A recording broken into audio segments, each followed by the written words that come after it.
There's Charlie. Rebecca, when I had that problem, I went on the little arrow beside the speaker and turned the audio on. So I don't know whether that'll help or not. Is Rebecca still having problems with us hearing her? Yes. Yes. Yes. Huh. It might be something to do with your microphone in your computer. If you go to your settings and you go to your sound settings, yeah, you might want to look at your microphone and see if it's on.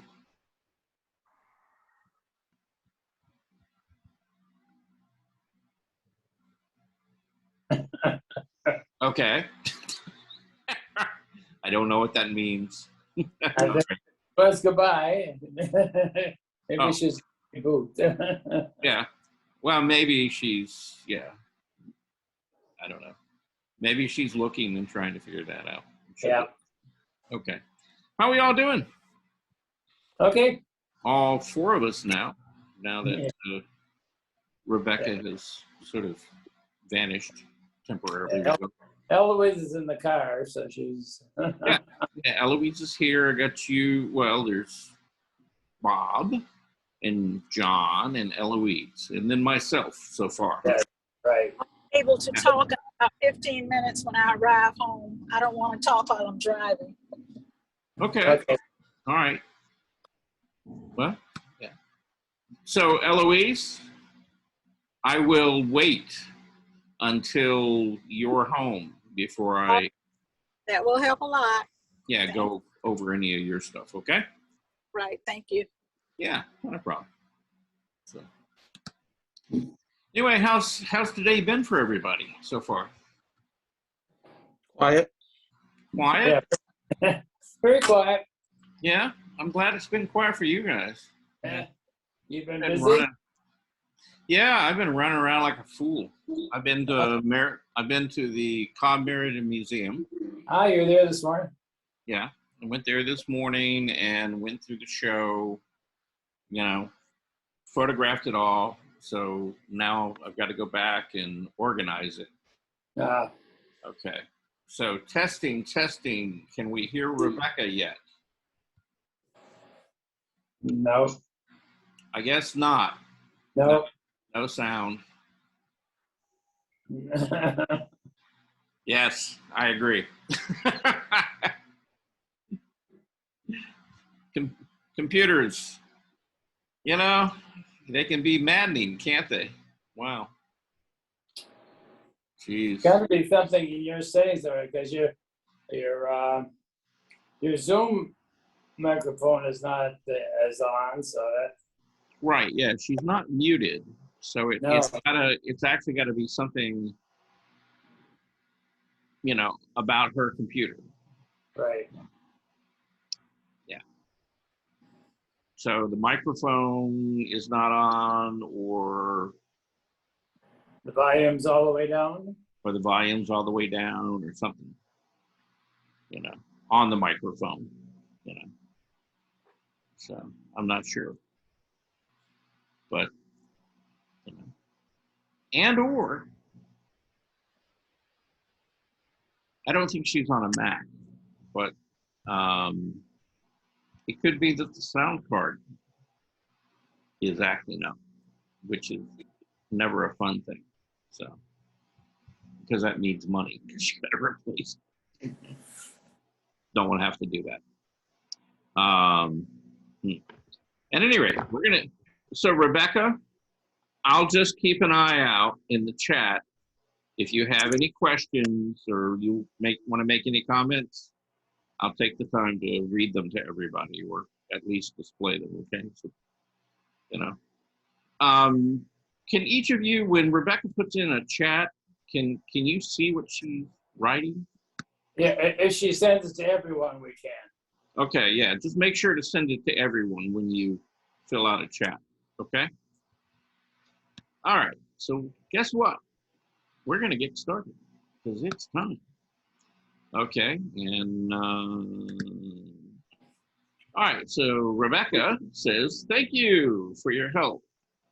I just spent a lot of money updating this laptop. Oh, okay, rats. What type of laptop is it? May we ask? We'll take a few minutes and talk about computer things. That's class related. Oh, it's a Dell. Of course. That's what my county computer is. Yeah. Yeah. Something's not turning on on your updating. Something must not have got turned on somehow. Yeah, or possibly when you updated it, there may have been a conflict with the system that you're running on the update, and it may be affecting the sound. Possibly. How do I know that? Been there, done that, huh? Well, okay, here's why. One morning, or actually one afternoon, the Dell computer from the county was working just great. Everything was fine. And I had just finished uploading, actually rather quickly, all of the Zoom classes up to what we call the P drive, the main drive for the county. So all of that was working fine.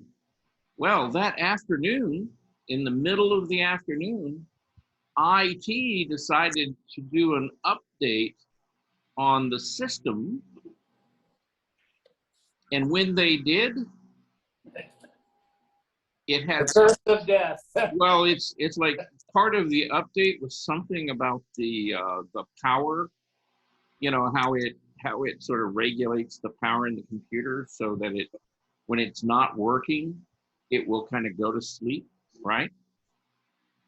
Well, when they did that, I couldn't get my computer to turn on again for 5 days until I literally took it to the warehouse and they had to go through it and redo the settings on it so that I could get it to power on. So I was totally like without a county computer for like five whole days until I actually drove down there. Oh dear. You know? Yeah. That's what I keep saying. You know, it's like computers, they're such a pain in the, you know. They certainly are. Yeah, you know, and I mean, it's like when they work, they're great. When little things go weird with them, then they can drive you crazy. And usually when they drive you crazy, it always costs you money. That's the other thing I hate about them. So, anyway. But, you know, they are a necessary evil of these days. So, oh well. At any rate, we're going to jump in and we are going to start looking at some artwork, okay? Since that's what we're here to do. And like I said, I'll keep an eye on the chat. And so I'm going to share. What am I going to share? Okay, I'm going to share this. All right. So you guys turned in, you know, a fair amount of work. You know, I think I got like 23 pieces or something like that from you folks. And then I've got 8 to 10 things. Well, more than that to share with you. All right, so we're going to start with Susan. Susan is here. How are you doing, Susan? Yeah, I'm doing okay. How are you? I'm good. Okay. So this is Susan's drawing from Friday. Not last Friday, but the Friday before. Okay. When we were drawing the boxes, right? Everybody remember drawing the boxes and the stool and everything, right? How could we forget? Well, something to look forward to even more coming this Friday. Okay? Oh. That sounds diabolical. It is. It is. Yeah, yes. I'm going to present you guys with a conundrum this Friday. Okay? So, yes, you'll have to have your thinking hats on. And anyway, so let's talk about Susan's drawing. So, Susan, your drawings are getting so much better. They are. They are. I can tell a lot of improvement. Yes, I mean, you know, Rebecca, we heard you. I think I was on the wrong speakers, and I chose the right speakers, and now I'm back on. ta-da! Yay! What a feeling of accomplishment. There you go. Everybody give her some applause. There we go. Right. Thank you, thank you. There. Yes. You know, all hail to the tech goddess. All hail to the tech goddess. Oh dear, we're up a creek. Yeah, I can see right now. My TV won't come on right. I don't know what's the matter with it. I'm sorry, Susan. What? My television won't come on right. I don't know what's going on. Okay. All right, Rebecca, will you go over and help Susan with her TV, please? Listen, we can cry together anytime. That's right. There you go. All right. So anyway, you know, let's go back to Susan's drawing. So let's talk about this a little bit, okay? Because there's some significant differences in what you're doing now versus even a couple of months ago, all right? One Okay. is you're actually using tone and value, and it makes a huge difference in your drawing, you know, giving it some solidity and weight. I have to add something to that. Before, a couple of months ago, I didn't know what tone and value were. So, Right. I mean, I really, so I've learned a lot, I think, in the last Okay. couple of months. So, All right. um, But you know, when you look at this drawing, okay, you can actually make out that it's not a flat surface, that it's in fact gives you the illusion of being three-dimensional and having depth and form within those boxes. And they have planes and angles, and you know, it's wonderful. good. So yeah, so really, really, you know, good work. I mean, really, really good work. Okay, now is everything absolutely perfect? No. Okay, and it's really okay. You know, but you are making, you know, amazing, you know, leaps in how you're perceiving and being able to actually put something down on the paper, you know, and how it reads and translates. Okay. Okay, thank you. So Yep, very good, Susan. good work. Very good, very good. Okay. And the thing is, you know, okay, just for a moment, you know, let's just kind of think about what this is, right? So these are just very simple rectilinear objects for the most part, you know. You could call them geometric forms, right? And yet, with the use of value and tone and texture and these kind of more subtle gradations that she's got in the drawing, you know, they take on a great deal of interest that they would not have if you just tried to translate these with line, right? And so, yeah, this is actually a really nice drawing, Susan. Thank you. Good work. Thank you. Okay. Now, Okay. now all I can tell you is draw more. Yeah, I've had a couple of weeks. I just haven't done much, but Yeah. I will. Yeah. I will. But you know, I mean, take stuff like this. You know, I mean, what you've learned, you know, and then try to apply it to things around you. You know, I mean, draw things in your house or your garden, or you know. And I know I'm supposed to be doing 5 minutes a day, and I really haven't had a chance. So I'm gonna do better. Okay. In the near future. Okay. Yeah. And I'm not, you know, I'm not beating you up or anything about it. It's just, you know, Right. but you've got the concepts now, and now the more you practice it, the more efficient you'll get at, you know, doing things like this, and the better you'll get. Okay. Okay. Thank you. So just, yeah, I kind of want to encourage you to do that.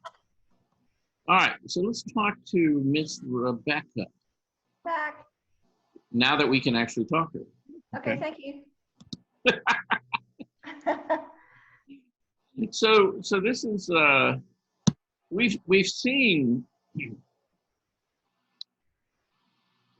this piece in various iterations, I believe. Correct. Is this the same painting and you're just continuing to work on it? Is that It's correct? not the same painting, but it's the same setting. Oh, okay, it's a different painting. Oh, It's a different painting, and I discovered a calligraphy pen mm-hmm. to do more of the outline type details. Okay, yes, that's your turtle. And then Oh, you said, yes, yes, you get extra credit if you can find the turtle and the bird. well, I'm looking at a couple of different places in the patterns of your leaves and things like that. And I'm seeing birds, but I also see a bird back here on the branch, this little dark shape back there that could possibly be a bird. Where's your cursor? Where are you pointing? Right. Oh, yeah, that could be a bird. Yes. That's a dove. That's a dove. Yeah. I mean, yeah, but no, seriously, I see several places yeah. here that could be birds. Right. Thank you. I didn't even pick up on that. Thank you. Yeah. Well, I mean, when you sent it to me, you said something about, look for the bird and the turtle. And I found the turtle pretty quickly. And then it really happened. I was sitting out there in the shade, and all of this was in front of me in the sun. And then I heard a sound in the grass and turned around, and there was a turtle. And so he got to be in the painting too. There you go. See? That's great. Yeah. But there's a couple of instances, like these shapes up here. Could be a bird's wing or something True. like that. Yeah. I think I thought that was a couple butterflies, but well, actually, it's what you call, the plant is called a coleus, and it's got a very beautiful, lacy looking leaf at the very top. Oh, okay. All right. And even these, these could all be birds. This could be a whole flock of birds, And it's so interesting. I've watched that plant grow all summer from being about 12 inches high to now it's almost 36 inches tall. And it's just exploded in size and color. Yeah. Well, that's because we've had high humidity and a fair amount of rain this year with the heat, and they love that stuff. Right.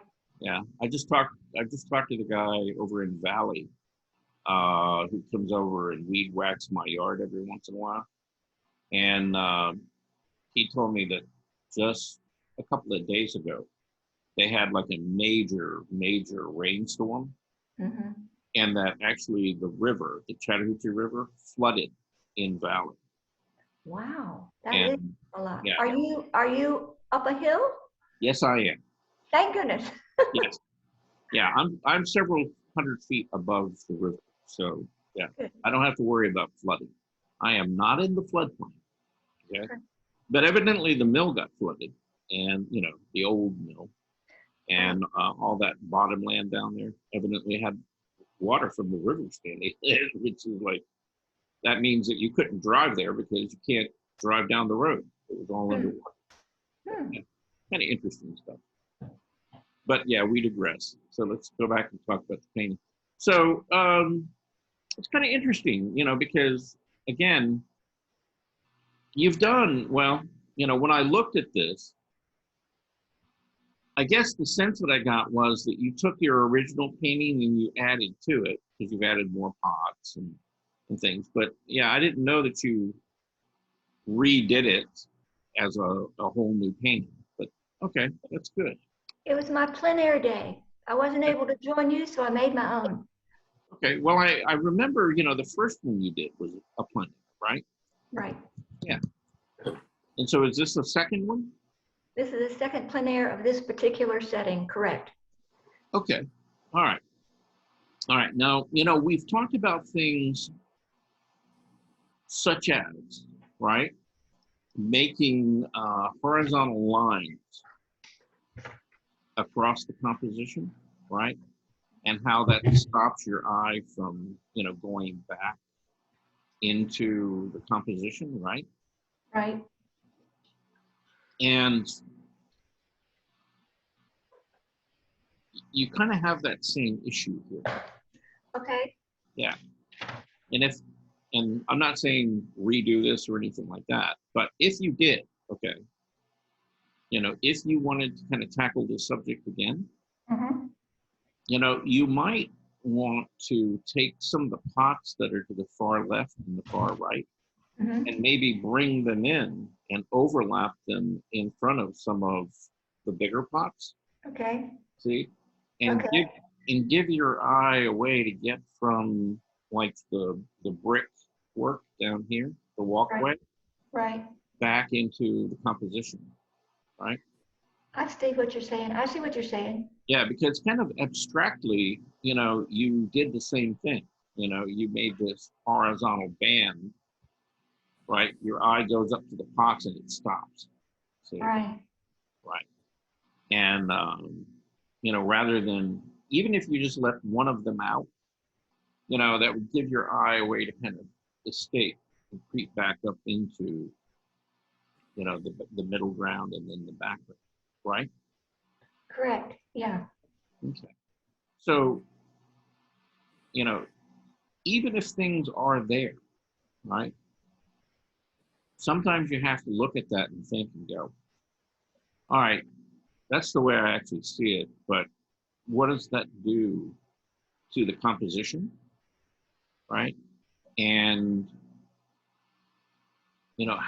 how could I design this so that I can get the eye to flow and move, all through the composition? And, maybe it's not moving a pot, right? Maybe what it is cropping in a little bit tighter. So that, again, the proportions and sort of how things set up are a little bit different. So it really helps your eye kind of move through the composition more, right? And there's lots of different ways that you could have designed this, right? Right. The other thing I would caution you about is when, when you're putting in plants and trees, or, it doesn't really matter what it is.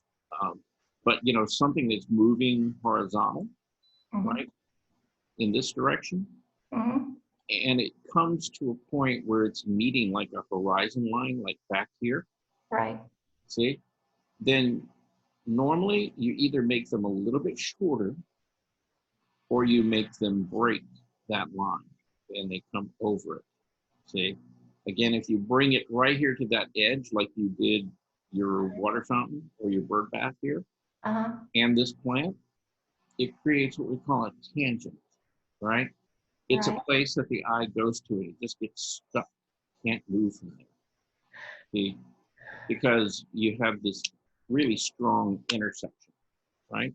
Yeah, all of that back there was in shade, and Mhm. the stuff that was in the front was in bright sunlight. And Yeah. I was sitting in the shade. Yeah, and it's not about the value, it's Mhm. about where it sort of connects at. See, again, you have this horizontal line and it connects to the top of these two objects. And so if, let's say the bird bath wasn't quite so tall, let's say it was only this tall, Mm-hmm. and then the green was up above it, but there was a gap and there was this lighter green that flowed around it. Mm-hmm. See, again, it would not create a tangent. And in this case, maybe this was a little taller, right? And it Right. broke that line. See? Yes, those taller plants in the back are actually small trees. Trees and things, right? Yeah. Yeah. But you see, again,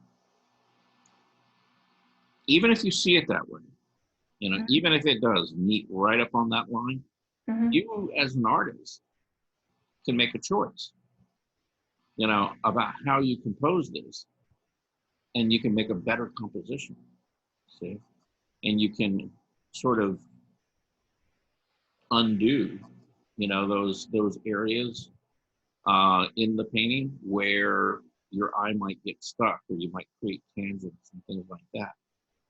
you know, part of, part of what you do as you're painting is you're looking and you're trying to represent what you're seeing, but you're also designing, the composition as well, so that it makes it a more compelling and interesting image to look at. Right. So let me see if I understand what you're saying. Had I not had such a dark line across the horizon part, but had maybe curved it toward me a little on the edges, or lightened it up, is that what you're saying? No. Mm-mm. Oh, I don't No. get it. I'm sorry. No, it doesn't have anything to do with the value. Okay, I mean, it being a darker value, it's fine. If you curved it, would that make it a more interesting shape? Yes. Okay. But the problem isn't really the line. The problem is that this pot and this flower, you made and you ended it right on that line. Because that's where I saw it. Yeah. I needed to do something different than that. Right. You could have made the choice to make it a little bit shorter, Mhm. so it didn't meet that line and didn't create what we call a tangent. Okay, so behind that, if I had made it shorter and I chose to make it shorter and there was a gap there, Mhm. the gap would have had to been one of the lighter greens. Mm-hmm. Okay. I think Yeah, I understand maybe. what you're saying now. Yeah. See, maybe it would have went in here, and your eye wouldn't have got kind of stuck right there. And or you could have made the plant taller and broke the line. See, if it Oh. would have come in front of the line, kind of up here. See, Okay. then the line would just run behind it, and in fact, it would push that line backwards and tell you that it was further away. Well, if I wanted to improve this and wanted to change it, that seems to me the easier thing to do would just be add another set of leaves on top of the Right. plant middle. Yeah, just add some leaves up in here. Yeah. Yeah. Okay. I'll try that. I'll and try that, break- and I'll try bringing the pots around too. Well, I mean, even if you didn't move the pots, I mean, the main thing is if you just broke that line right there, right? And maybe here with the water fountain or the bird bath, maybe bring that lighter green, push it up a little bit, Okay. so that again, the top of this doesn't end right here at this dark line where your Right. shadow begins. Right. Yeah, and see what it looks like. I think Okay. you'll find that you might like it better. Okay. Thank you. Just a thought. Great thoughts. Thank you. Okay, so let's look at Rebecca's boxes. Okay, Rebecca, I love your sketchbooks. It's you have sketchbooks kind of like a mad scientist. I mean, some of the stuff looks like equations and formulas written all over. I mean, it's great. But yeah, you've got all your notes and things around it, and I mean, it reminds me of a artist back, I want to say probably from the late 80s, maybe, yeah. Well, no, he would have been, probably late 70s, early 80s. All right. And his name was William Wiley, Wiley. Okay. Look him up. Yeah, he's a contemporary artist and literally a madman. I mean, he's just like crazy. And he does, these wild sort of what they call them installations, right? Okay. And, he's categorized as what you would call a conceptual artist. Okay.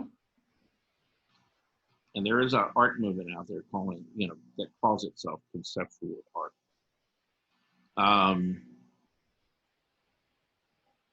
And, he develops these concepts or these ideas, and the art is actually all of the writing and the notebooks and, you know, photography and anything he gathers around that idea, you know, he actually documents.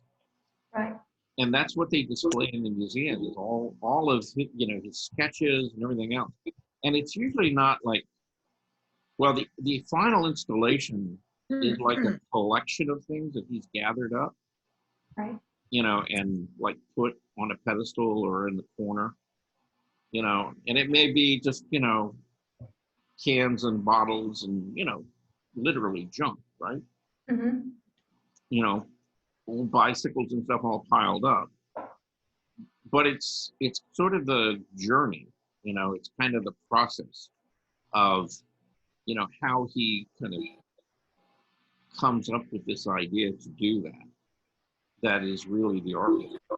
It's not the final installation. That's just, it's what they call the residue of it, that in the notebooks.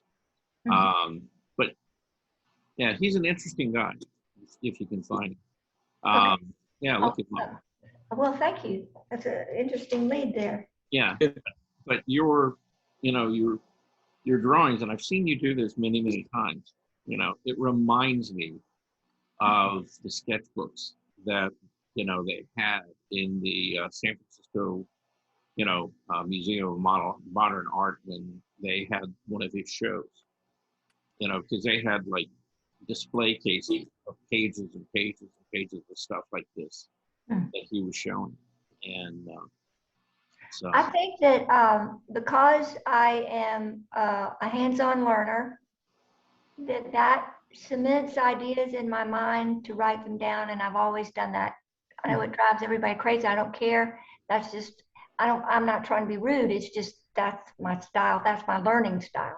yeah, and that's great. I mean, yeah, there's nothing wrong with that. You know, in fact, I would encourage you to do more of it. and I think publish it. well, There and, it is. and in fact, you know, if you go back historically and you look back, particularly artists who work in sort of this kind of sketchy sort of style, a lot of them would incorporate, you know, both, you know, conceptual ideas that they wrote out, as well as the drawings as the final piece of art. And it all got matted and framed, you know. And so, I mean, you know, the final piece of artwork actually had different elements of writing, and sometimes they would even collage in like little photos and stuff like that onto the page, you know, along with, you know, the drawing or the painting, or, you know, and it was all there. See? That's sort of the style of the Rube Goldberg. Kind of, yeah. Yeah. But, you know. Yeah, if I remember that lesson correctly, you were giving us a whole lot of information about where the person is in the drawing and the horizon line and all of that are notes to myself to remind myself what to do as I tried to draw it. Mm-hmm. Yeah. Yeah. Yeah. And you know, like it's like looking at you know, an artist sketchbook, like somebody like Rembrandt, see?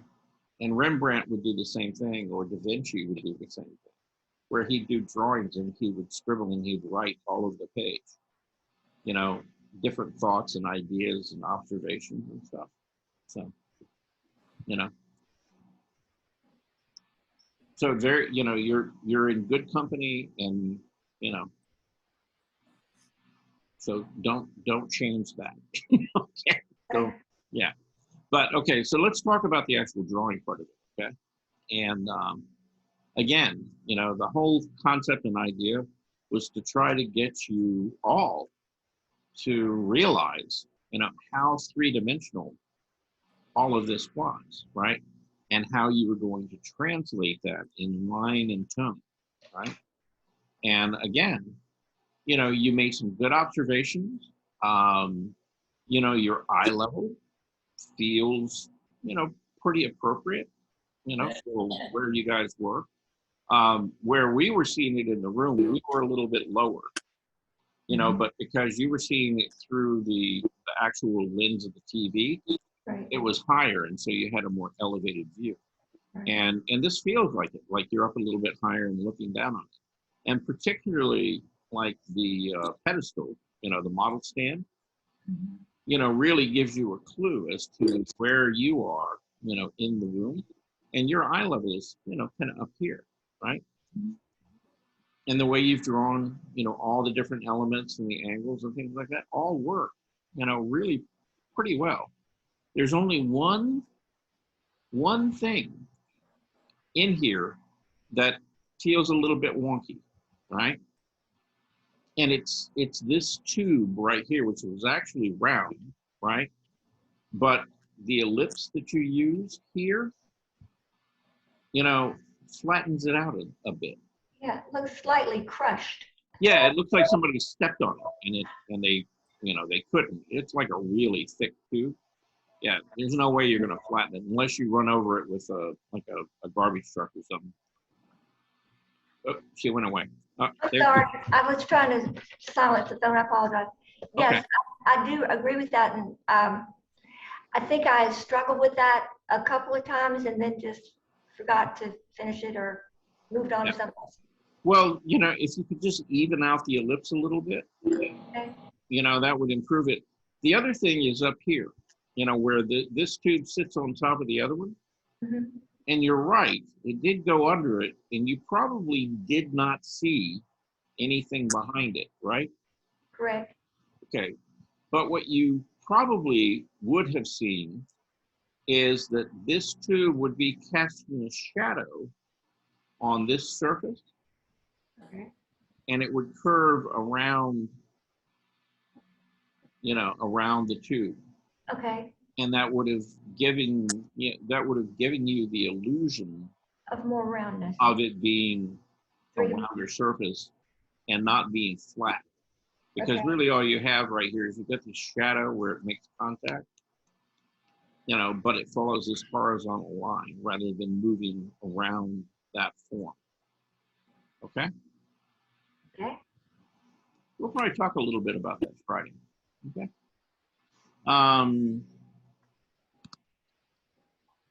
And then we have ta-da, a landscape. All right. So tell me about your landscape here. Well, I'm sitting on a porch that's 2 stories high, looking through a screen into a driveway, and beyond the driveway is what they call a bluff. And the bluff curves down onto a beach, but you can't see that from the porch where I'm sitting. You can see the water. Okay. Yeah. So the beach is, Further away. well, yeah, back behind, where this is where it kind of falls off, right? Right, that's the bluff. Okay. So there's some odd things happening here, and and they could happen. Okay. Nature is full of all kinds of possibilities here. But again, this is a compositional thing. This feels like a horizon line, sort of, but the fact is, if you're seeing water back here, it can't be the horizon line. The horizon line actually has to be much higher.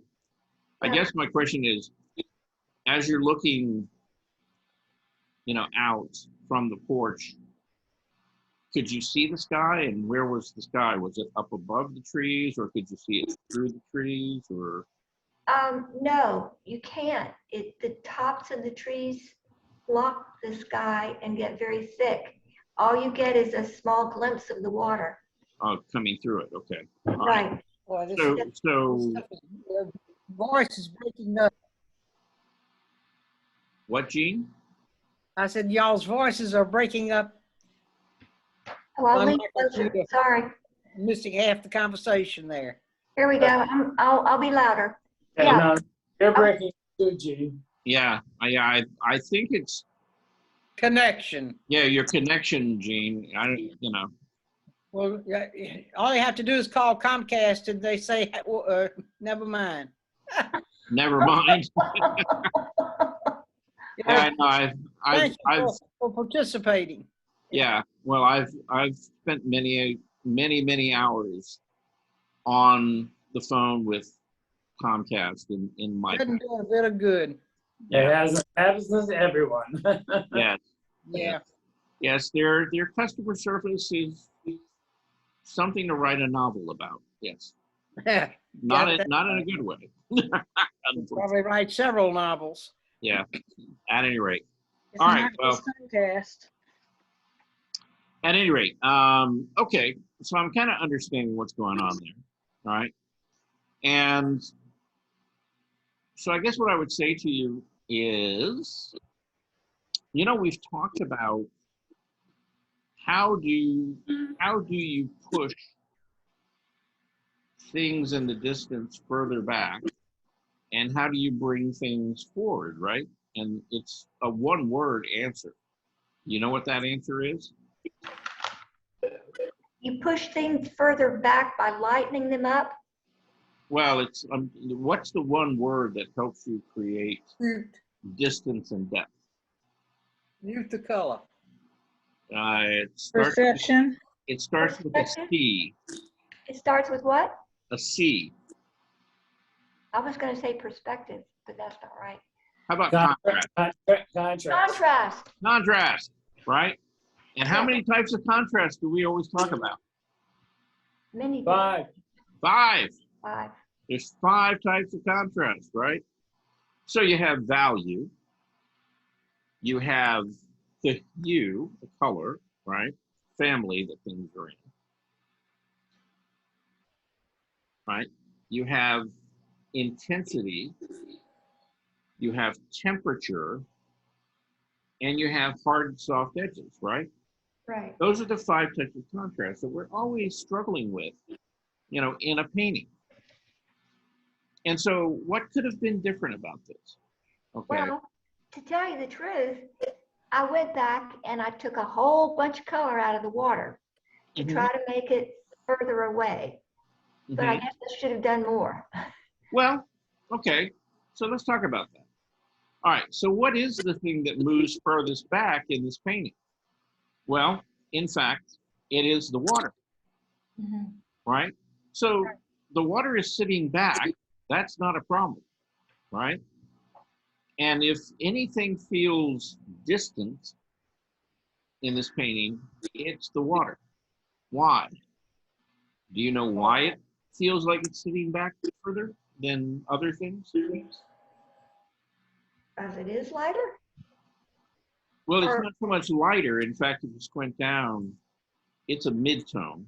It's somewhere between mid-tone and dark, right? It's not as distinct.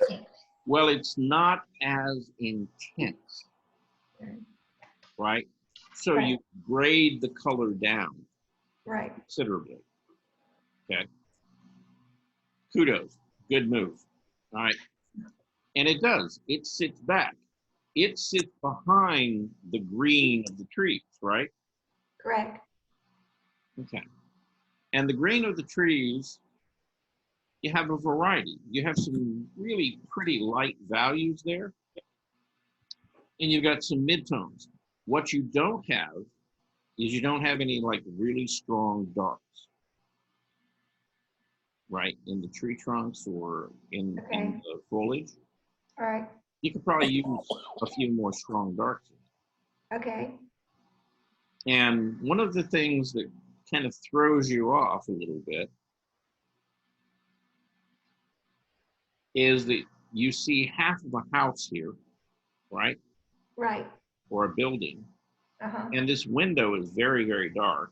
In fact, it's probably this and these windows over here are probably the darkest values in the whole painting. Right. Yeah. And yet this house is further away, right? So they need to be lightened. Well, yeah, I probably wouldn't make them as dark as Or grade up. Gray. Yeah, or just, yeah, of generally a lighter value, Right. okay? Even, now I know conceptually we look at a window and we kind of think, okay, it's dark. But you really have to kind of think about that. It's like, is a window in a house that's close to me, right? And I'm looking at it, how dark is that? And then when I'm looking at a house that's like 400 or 500 yards away, is that window in that house as dark?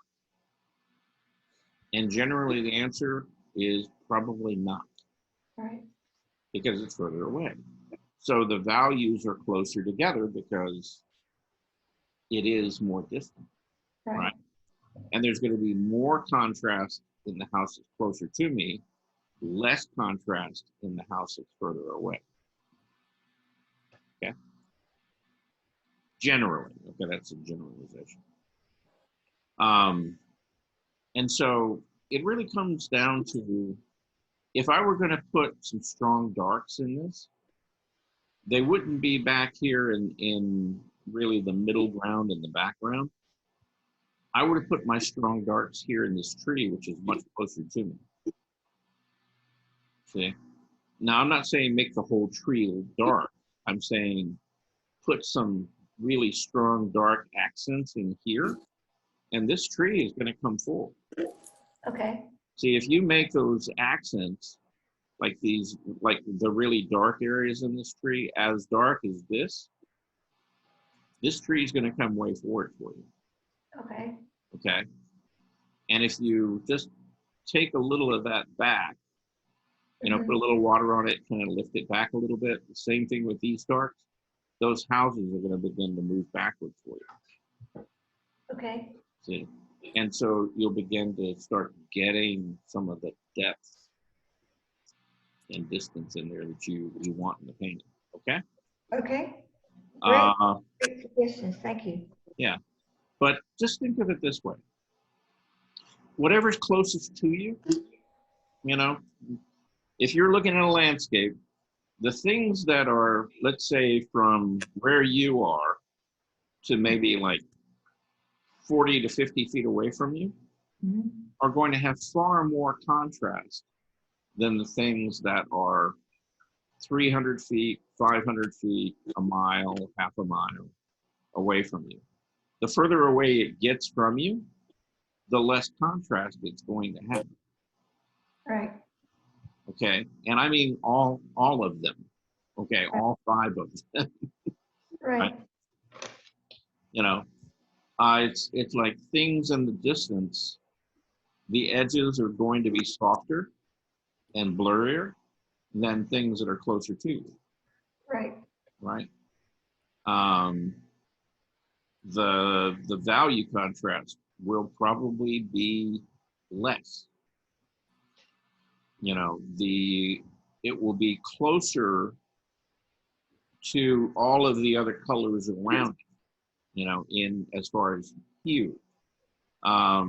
That's why, like, trees that go off in the background, a lot of times they'll begin to take on these slightly bluish or grayish tonalities to them, and they begin to kind of blend in with the hills and the mountains around them, that are further away. And then as things move forward and get closer to you, the trees and things like that, you begin to see more warm colors and yellows and higher contrasting value, right? And so it was real interesting, Charles. I appreciate so much what you're telling me. The fence in the very bottom front was not white, it was off-white. What would happen if I made it whiter? You mean right here? Yeah. Well, if you made things behind it darker, right? Right. And that doesn't mean like really, really dark. That just means you made them darker so there was more contrast here. Okay. That fence would look closer to you. Okay. Right? Yeah, I see what you're saying. Okay. So again, when you're outdoors and you're painting and you're looking at all this stuff, it can get really overwhelming. But that's why you need to take, you know, sometimes 15 or 20 minutes and really just sit and look at what you're getting ready to paint. Right. And figure out how you're going to go about it. You know, ask yourself, it's like, okay, how am I going to get that water to feel further away and the trees and, you know, which would be in the mid-ground? You know, how am I going to get some of those to feel like they're closer to the water and others feel like they're closer to me? Right. See, how am I going to separate them away from each other, right? So I can begin to build that illusion of distance and depth that I'm seeing, you know, in this landscape. Right? Thank you. We'll look at some paintings, you know, particularly landscape painters and things, and we'll talk more about this, okay? Like tomorrow, Okay. okay? Because we're gonna be, well, we might even get around to it today if we have more time. So we've talked about this one, and then you have this piece. And again, you know, from where you were at, you know, when you painted this, the day that you were out there, and now where you've gone with it, okay, you've definitely got some separation between, you know, foreground, middle ground, and background. And so you're beginning to get that sense of, you know, one thing sitting in front of another. And the way you did that was by modifying both the value contrast, hard and soft edges, and the intensity of the color. See? Right. Now, Drawing sunlight splotches escapes me still, but I'm learning. Yep. Yeah, it's dappled light, you know, light filtering through, trying to get the effect of light hitting the ground in some places or the side of a tree or something like that. Yeah, sometimes it's a little tough. Okay. Yeah. But we'll talk about, you know, how to do that. more. Okay, good. Yeah. Thank you. All right. Because yours truly, you know, you have to deal with that, you know, sometimes. Yeah. And in fact, when we were out at Lost Corner and the demo I did, and I know you weren't there that day, you know, we were dealing with that a lot. Weren't we, Gene? Yeah, Yes, Gene. we were. Gene was, Yes, Gene, we were. Yeah, Gene was trying to paint the dappled light coming through and hitting parts of the tree trunk she was painting. And we'll look at her, yes. her painting here in just a little while. Oh, good. I want to see what you did. Yeah. So John Yep. did this beautiful pink flower. That's beautiful. Yeah. And any gardeners out there? Anybody identify these plants? It's a camellia. That's camellia? It's a Sasanqua camellia. Oh, that's a Sasanqua. Oh, okay. There you go, John. Now you know what kind of plant it is. What's the first word? It's our It's a Sasanqua. It's part of the camellia family, but it's the flowers are a little smaller, the leaves are a little smaller. Plant. Okay. Those blossoms only last a day. The petals just, you can see around it, the petals just fall off in one day. You only have a blossom for one day. Sounds like the magnolia tree. Yeah. Yeah, in looking at it, you know, I mean, just looking at the flower, you know, it's a little bit like a hibiscus, but yeah, I wouldn't have guessed it to be a camellia, but No, I couldn't. but the bush looks like a camellia, you know. Yeah. Yeah. I'm sure you guys are right. I'm not disagreeing. Buds look like Yeah. camellias, but the So flowers- a Sasanqua camellia has a smaller blossom, but more of them. The regular Chinese camellias get enormous, like 20 feet tall. Mhm. And their blossoms can be a variety of different things, but this is definitely a sasanqua.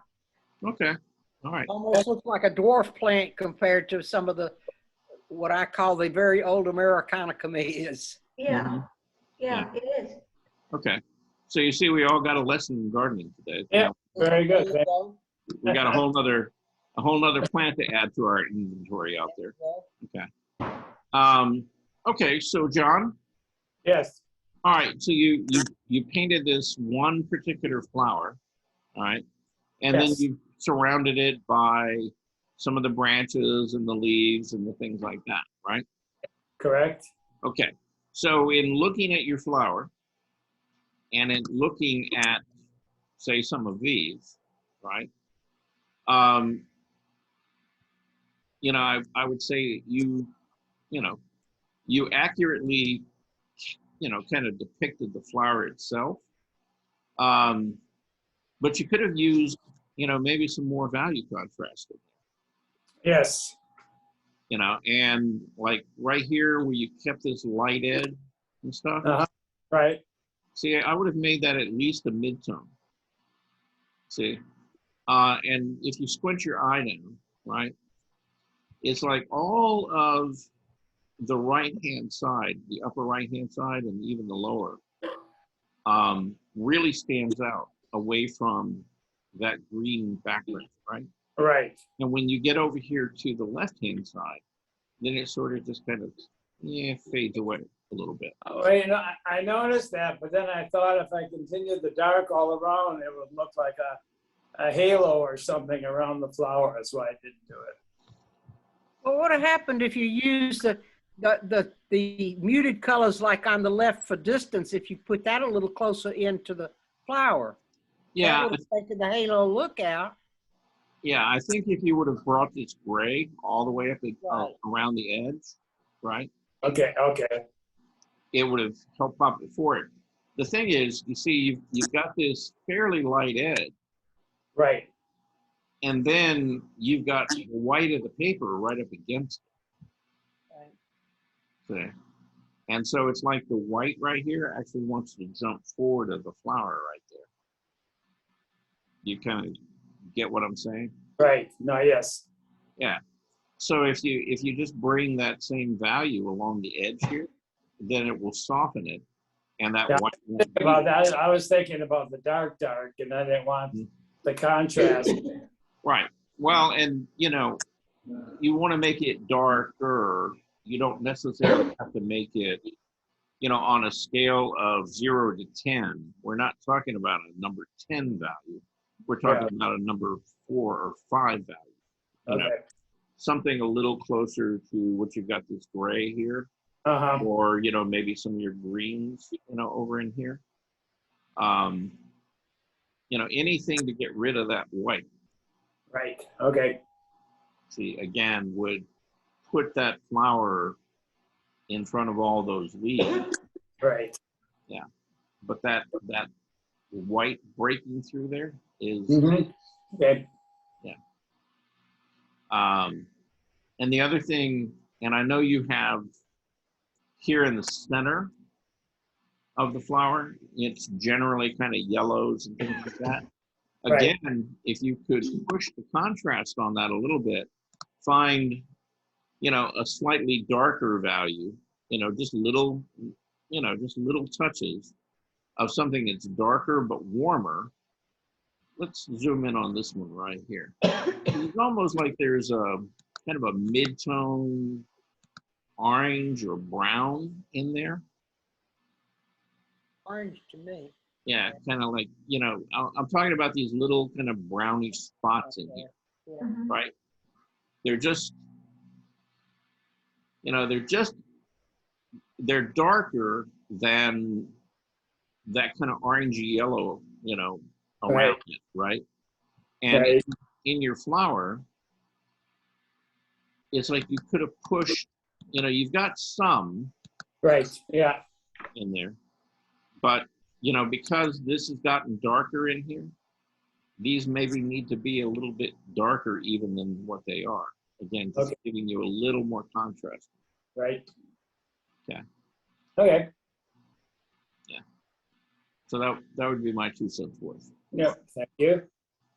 And then we have your boxes and your Yep. TV. Yep. Okay, Rebecca. I'm here. Let's Can you hear take- me? Yeah. All right. Let's take a look at what's happening here with this tube sitting on top of this one. You see how John Oh, there's that, yeah. wrapped there's that shadow? Yeah, I see that. Yeah, and see, it gave you just enough to go, oh, okay, that's not a flat shape. It's actually Rounded, curved. See? three-dimensional. Yes, thank you. Okay. Yeah.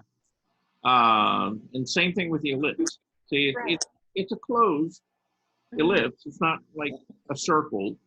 You're Okay. definitely seeing it at sort of an extreme angle, mhm, but again, his ellipse a little bit smoother mhm. than yours and a little more even, so it actually feels like an ellipse. Right, that's very, very well done. And I like it's done in charcoal, which is very messy, but it's very expressive. Yeah, well, it's definitely a much stronger and a higher contrast sort of medium, because you can get it very dark very quickly. Mhm. But he's managed that pretty well, and he hasn't like overdone everything. As far as the eye level and the structure of the boxes and everything, yeah, you feel like your eye level is somewhere up here, Right, and so you're really looking into this box and you're seeing that plane, and then even further down. Now, the one thing that you did not do that other people who have drawn this did is they actually showed the platform. Correct, right, I did Yeah. not. Yeah, and you concentrated on the boxes, and that's fine. It's fine. If you did that, but that plane being so much lower would have Right. made those angles pretty extreme. To find that in there, Right, and that kind of would have reinforced that idea of you being up above it. Right? correct, correct. But you handle this, really pretty well. Your value, contrast, and things are all pretty good. They feel solid and like you've got, good light and shadow on them. So yeah, nice. I think that his cylinders are especially realistic. Yeah. Yes, his cylinders feel round. Yes. Yes. So yes, he definitely pulled that off. Okay. Now let's talk about your boathouse. Oh, that's Okay. Yes, All right. So, and this is actually Rebecca. Yes, I'm listening. I hate keeping to go back to Rebecca again, but That's quite all right. I need to learn. yeah, but okay. If we look at this landscape, because he's got all the same elements in it that you had, well, minus trees, Right. in your landscape, right? Mhm. He had water, architecture, right? He had a separation of a background, middle ground, foreground. Now if we could put trees in front of this, let's see, like up here or something like that, he would have had almost, the exact same situation as you had. Right. Right. But if you look at the architecture, when he drew it kind of at a 3/4, Mhm. so that you saw at least two sides of it. So that helped make it feel more three-dimensional. Look at his windows. See? They're not as dark, right? Right. Okay. And they're outlined in white. Yeah, in that case. And sometimes they will be, sometimes they won't be. Right. Sometimes they'll just be the same color as the building, and that's fine. But a lot of times, windows, unless they're closer to you, are often not as dark as you think they are. Mhm. Let's look at the boat. Okay, now the boat feels a little wonky. Okay, it doesn't really like this line right here, the edge of the bow. It almost feels like the boat is broken or kind of bent a little bit. It's like the shape of it doesn't quite follow. And then where the back end of the boat is, again, doesn't really kind of connect, to the front here. So there's something a little off about that boat. Yeah, I agree. Yeah. And boats are tough. And particularly when they're out of the water, they're really tough. Because they're sort of this odd shape. Well, not all of them. Some of them are kind of flat, but this one is definitely a rounded bottom boat. Right. And yeah, trying to capture, that curve in here is a lot of it is the lighting, right? Depending on where the light is. But generally, it's going to be a little lighter at the top, and then as it curves under, it's all going to get a little bit darker under there. Right. So you kind of push this back under the boat, because your value here and your value here are really not all that much different, right? Yeah, I see that. Yeah, and they're going to have to be to make that feel rounded. Okay. But in looking at the overall painting, right, you've got good depth in there. That landmass across the water, sits way back. And Rebecca, see how he put a boat in there, but he didn't stop the mast at the horizon line. See, Right. he broke in front of it. So it really tells you that that Yes. boat's a lot closer to us, right? Right, yes. Same thing with the house. See, the house, the roof line breaks that shape, right? And comes in front of it. So that, again, it tells us that that is much closer to us. Correct, yes. Right. So, and then the same thing with the use of color. See, things are a lot more muted back here. And generally the lines and things like that are generally kind of softer, right? Less distinct. And really kind of when you get to the mid-ground, like right in here, things start getting a little bit sharper, don't they? And then as you come to the front, they, like the front of this boat and this side of the house, all those lines sharpen up quite a bit. See? And so that helps reinforce that idea of, these objects, being much closer to us, this object being sort of in the middle ground further away, and this being much further away.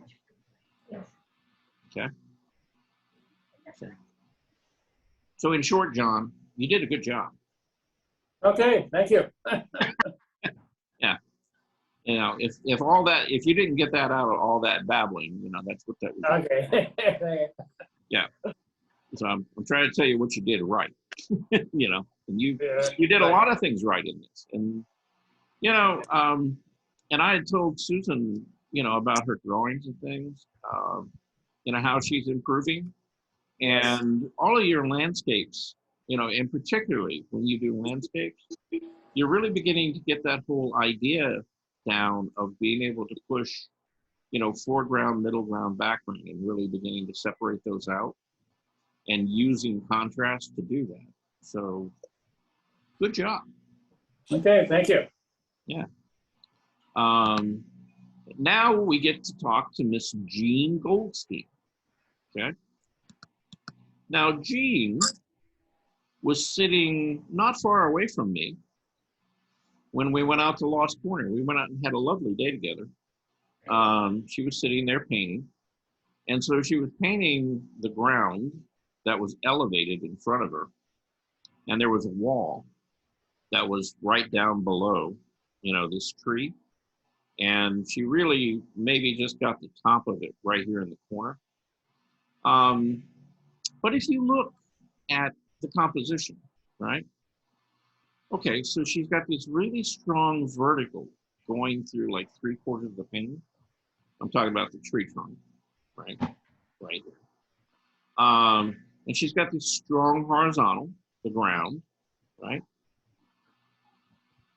And then she's got this house that sits a little further back, but somehow in between it, she squeezed in a little bit of foliage, so there's stuff growing on the ground. And so, she's begun to, kind of build these layers, one thing in front of another. But there's nothing in here that stops your eye from moving back in space. See, you can kind of come up this way because of that angle. Where are you? I don't see you. Where At are you? at the very bottom, Okay, yes, bottom right-hand corner. right. Yeah, so you kind of Took the come wall out. up. I didn't like the wall. Yeah, but you got enough of it in there. See, it kind of gets your eye moving Right. up, and then you kind of catch the bottom of the tree and come across, and then you go up that light. See, and you break that horizontal line right there, right? And then you move on up into the foliage and stuff, right? And it brings you back around to the house. Right. See, and then that brings you back around to the root. And you look at this painting for a little while, and it's nice the way that your eye kind of moves around it. So, it's working. And look at the tree is closer, really one of the closest objects to us, right? It is And when you look at the foliage on the tree, and this was a very large magnolia tree, right? The foliage was primarily backlit. It was more in shadow, and the sky behind it and everything was lit up. So it was really more of a silhouette, and that's the way she painted it. She's got these stronger darks up in here, and she's got these little bits of light, just kind of popping through. And then when you get back to the background, you see how light these trees are? There was more sunlight hitting all this stuff back here. And these darks, you got a little bit close, to the same value as this and temperature and stuff, but there's still a little bit of difference. And so this little clump of trees back here sit back still enough that it feels like it's back behind the house, and they're not, connected to this up here. So you've got some nice layers in there, Gene, and that's working pretty nicely for you. And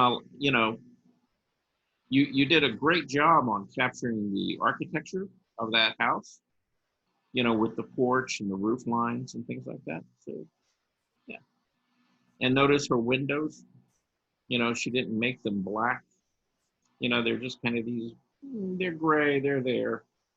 But because the house isn't real close to us, it's not like this really, really dark, high contrast shape.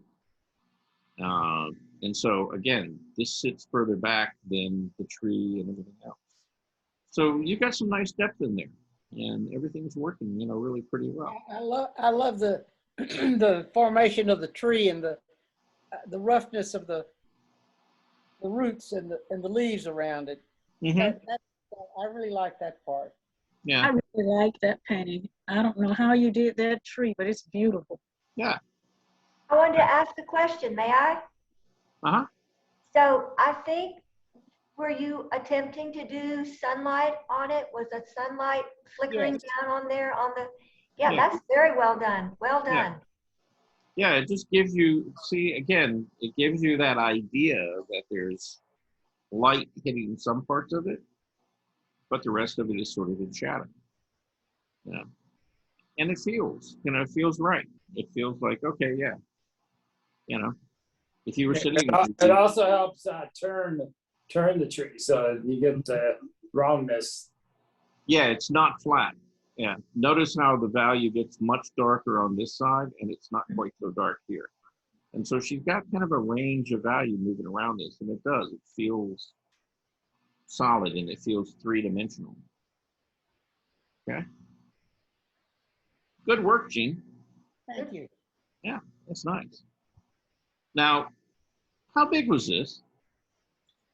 It's about 12 by 16, something like that. Yeah, okay, so kind of medium size. I mean, it was whatever size paper I had with me. Mhm. Yeah. I think it's about a 12 by 16. Okay. Yeah, you did a really nice job on it. Maybe a 12 by 14. I'm really not sure. Mm-hmm. Yeah, well, 12 by 16 would be standard. You know, would kind of be a standard size. It's like 12 by 16, 11 by 14, 8 by 10. You know, those are all kind of standard size pads of paper. So, so yeah, nice work. Then we have Miss Eloise Bratton. Cool. And we got her boxes. And again, you know, I mean, you know, when I'm looking at this, you know, I know you were on Zoom, you know, while you were doing it because of your eye level, which is, you know, really up here, where everybody in the class, it was like, you know, down here. And again, you know, that gave all of you a more extreme view. So you were seeing like the top of the stool, you were seeing much more of this plane of this box in the room for everybody. That was more or less just a straight line. Because you were just seeing the edge of it. You weren't seeing any of the actual plane of it. But your differentiation between value, you know, and this panel, this plane, catching so much more light than all the rest of them, you know, again, tells you where the light source was, which correctly, you know, it was to the right and higher. So yeah, this plane was really catching a great deal of light. Everything else was a little bit less, right? Now with your cylinders, right, your tubes, you know, they feel, you know, cylindrical, they feel round. You know, I think you did a better job at this one than you did the one on the lower part. Only because this one feels like it's got a couple of steps in value as you move around. This one really has two values. And you really kind of need at least a third value along this edge. Now that doesn't mean that it has to be this dark, but just you know, it's still on the light side, but there's gotta be some difference between the highlight and the light. And so this needs to just have a little bit of value in there. You know, something much lighter than this even, right? But not white, not the white of the paper. And then that cylinder would feel like it, again, wraps. Okay? Okay. You get what I'm saying? Yes, I see. Okay. You know, and it could just be a function of, you know, the fact that you ran out of time, but I would still, you know, I'd still just try to get that in there. You know, just a really light, like, again, on a 0 to 10 scale, you know, we're talking about a number 1 or a number 2 value, you know, just a very slight tone in there. And it would make a world of difference in making that cylinder begin to feel, you know, three-dimensional and round. Okay. Okay? Mhm. Now we have to talk about this. That's Eloise's painting out at Lost Point. Okay? Oh, is that beautiful? I recognize it completely. Isn't it though? Lovely. Lovely. That's really nice. That is great. Yeah, it is. You really got that. You really got that tree. I Okay? had a picture of the tree, that shot that we went to when we went the first time, and it didn't have many leaves on it, so you could see the trunks better. Oh, okay. All right. But now you did most of this while you were out there, didn't you? No, No. I don't think so. No, I did some of it, but it started raining. Oh, okay. Right. Okay. So I've got one. Actually, I got two things that I want to point out to you. Right. And one is this rock wall that sits right here along Mhm. the edge of this. Okay. it kind of looks a little bit like it's a straight line, right? Okay. Mhm. And we know it's a curved wall. And so, you know, you might push a little more curve in there Okay. than what you've got. And that would, you know, that would kind of soften that so that it doesn't jump forward quite as much. And it kind of fits in the landscape a little bit better. This being such a kind of a almost straight line, horizontally moving across the page, yeah, it does one of those things where it kind of gives you a fence or something that stops you at that point. And then you got to find a way around it to get further back in the painting. So yeah, I might push the curve on that just a little bit. And the other thing I was going to talk to you about was the architecture of your house, right? You've got this column, right, that's lit up. And then you have this column that's sort of disappeared back there. It's not a column. That's part of the brickwork of the house, I think. Well, yeah, there's a stone column. On Okay. the corner, there's a stone column, and they're Okay. massive, you know. There are these massive stone columns and they're made out of these little like river rock type stone. Mhm. But they're almost like, you know, like 3 feet on each side. Mhm. I do remember that now. Yeah. But yeah, you need to get that other column in there somehow, or some indication of it. Because right now that roof looks like it's floating a little bit. You need to anchor it down. Well, I wasn't finished with them. I just wanted you to, you know, see what I had gotten so far, because I'm not really satisfied with my landscapes that much. They just look like cartoonish or something. They don't look realistic. Something. What do I need to do about that? Well, okay. Baby steps. Okay. And remember the first time we went out and you were painting, and you know, I did the little demo on trees for you. Yes, I like that. And the painting that you did that day. Right. Oh, right. You look at that painting and you look at this painting, they're light years apart. You know, you've gotten better at, you know, managing the contrast in the painting. And so it's greatly improved from where you were. Okay. Now,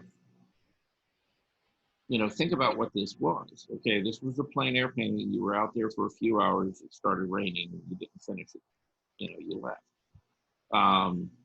But you got a lot of important information down in a very short time.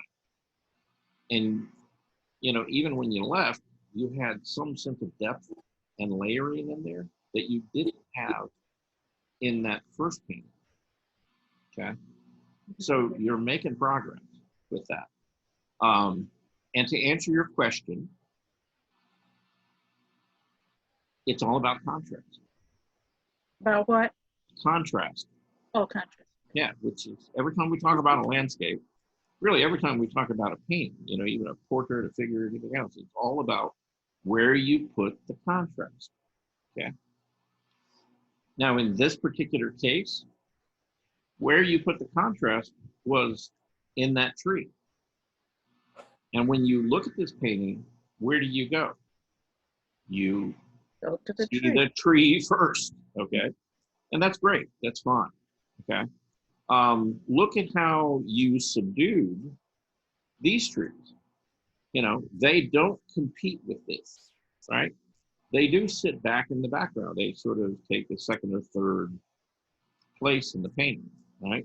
You see them, they're not all that important, okay? What's really important in this painting? This tree and that house, right? Now let's talk about that a little bit. Right? Charles, can I just ask a question? Sure. This is the same tree and house that Jean did in her painting, right? No. No. Well, yes, from a different angle. Okay. All right. But actually, it's not the same tree. it's the same house. Gene did a magnolia that's set right over here to the left of this big oak tree. Um, Okay, so the tree trunk that Gene painted was back behind all of these trees back here, right? Because there was Oh, this okay. huge magnolia that sits back behind this oak. Okay. That's what I do, the magnolia tree. That's the oak tree. Yeah, this is the oak tree that's, Okay. you know, from the I front just- side. You see that I more. mean, I kind of remembered the scene, but it wasn't, you know, I didn't paint it or anything. I just Mhm. came to listen to Yeah. what you were doing. Yeah. But yeah, okay. So Okay. thank you. So anyway, so we're talking about contrast here. And if my focal point is going to be the tree, then what I would say is this house right here, you could soften up a little bit. Okay. See, make it less important than the tree. You know, it can still be there, but all these sharp edges on the windows and stuff like that, you don't really need.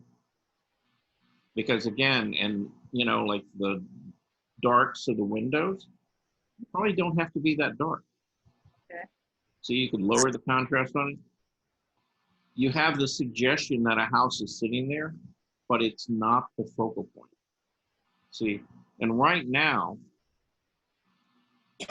you know, you go back and forth between focusing here on the front side of the house and focusing on that tree. And your eye is doing this back and forth.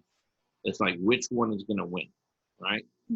And right now, I would say that the house is kind of beating out the tree by a little bit, okay?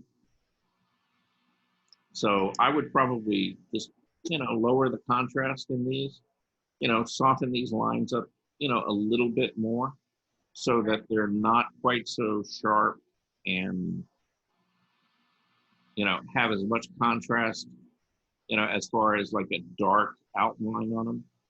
You know, if that were grayed down or just softened in some way, it would be there, but, you know, it's a suggestion that it's there, but it's not dominating the paint, okay? I noticed something when I was out there. Since it was starting to rain, I wanted to get a good distant view of that setting, and I wanted to see the canopy, the top part of that tree against the sky, which is not on this painting. And I took a photo of it. And these cell phones are supposed to be pretty good at capturing reality, supposedly. But when I held that phone up after I had taken the picture, I viewed the photo that I had taken next to the real shot, and it was not the same. It was not, the colors were not the same. No. The tree was more of a distinct, a darker green than the photo captured it. So it makes a difference. And I have learned, trying to do these landscapes, there must be 100 different colors of green. Oh, there's probably closer to about 1,000, if not more than that even. Yeah. Okay, there's, you know, they're What really, way did you do the second photograph as compared to the first photograph? What did you say? I don't know. Can you say that again? What was the time of day, the difference between when you took the first photograph of the tree and the second photograph of the tree? Oh, I did them at the same time. Oh, you did do it at the same time. I took the photo and I held it up and I compared it with the tree. Okay. Yeah. Well, here's the thing. As good as those cameras are on an iPhone, and they're pretty good. I thought so. Yeah. They, you know, you see about 250 times the amount of color and contrast that camera can capture. There was a big difference. Yeah. Well, again, cameras, you know, even optical cameras, you know, where the light's coming through the lens and it's hitting a piece of film. The problem is the very best film that they ever made, you know, I mean, it only sees like maybe 1/10 of the range of color that your eye does. You know, and a digital camera, again, you know, sees maybe, you know, like maybe only 1/25th as much as your eye sees. So in some ways, optical photography, you know, really high-end optical photography with like, you know, large format cameras and really sensitive film is actually better, you know, as far as capturing contrast, value range, color, saturation, things like that, as the very best digital cameras they can make. All right. So why are we going, you know, in the direction of digital? Well, that's because they keep getting better. They keep improving it. And they're getting closer and closer to that standard. But, you know, kind of the pinnacle of optical photography was really in around about the 1980s, 1990s, right? When they were still using, you know, really highly sensitive, you know, film in those large format cameras for commercial use. Digital hasn't quite gotten there yet, you know, but it's getting close, right? And you give it another 20 years and it's probably going to be better, right? Is it going to be anywhere near as good as the human eye? No. Yeah. Not for a very, very long time, you know, because your eye can distinguish, you know, all these really nuanced subtleties that, you know, a camera is just not going to capture. That's why we go actually outdoors to go paint, because you cannot take a picture of it and truly capture what's there. And that's why I keep saying, you know, don't fall into that trap of painting exclusively from photographs, because then all you're doing is you're copying the photograph, and photograph isn't, you know, nearly what your eye would see if you were there. So you need that experience of being out in the field so you can sort of anticipate what you need to do, you know, while looking at that photograph to make it look more real. And that's the value of actually going out in the field and painting from life. I can see that now, but sometimes you don't have the, you know, the opportunity to do that. You have to use pictures. Right. You can understand that. Yeah, I understand. But that's why, look, you know, that's why these guys, you know, who were, you know, these fantastic landscape painters, that's why they were so good. Because they put in that time being outdoors, you know, painting day in, day out, so that when they went back to the studio and all they had to rely on was that photograph in their mind, you know, they pretty much have cemented in their mind what that light was doing, you know, that day, and, you know, how it affected the color and the temperature of the light and things like that. You're not going to get that by going out and taking a picture, you know, and then, you know, moving on. You have to sit there in that place and sort of experience that transition, that change of the temperature of the light as it goes through the day. And sometimes you have to do that several times before you really understand what's going on at that location. So that's why, you know, a lot of times, like, you know, Lost Corner, why do I keep going back there? Because it's like every time I go back there, I get a little bit more of what that place is really all about, how the light changes throughout the day, you know, at the different locations there. And you begin to understand that shift in color, temperature, and intensity through the day. And you can begin to actually get that in your paint. you're not going to get it the first time. You just won't. There's too much, too much really to really get it all down at one time. So. I have a question. Uh-huh. If that house is sitting in such a wooded area, would there be some shadows of the trees on top of the roof? In the morning, yes. In the in midday and afternoon, no. Really? Okay. Yeah, because the tree branches on that big tree really don't come out over the roof anymore.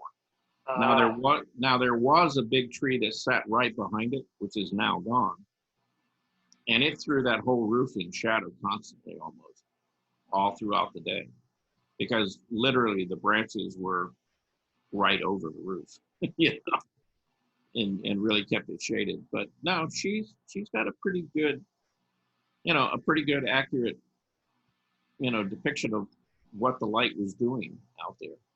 Actually, the house is white. Well, yeah, yes, yeah, but because of the way the light hits it, and particularly more toward the middle of the day, that roof is really the lightest part of it, because it just lights up, and then all the walls on it really kind of fall into some kind of value, because they don't get hit directly, by the light as much. Now in the morning, it's like these roofs, like particularly this roof and this wall right here, really light up, because the angle of the sun coming in, hitting this directly right here and this roof. And then right here at this corner, all of this falls into pretty deep shadow. This wall right here, again, falls into pretty deep shadow, though, and she's got it a little bit, now there was a little tree right here, and, the color on it was kind of orange and stuff, but the wall itself, and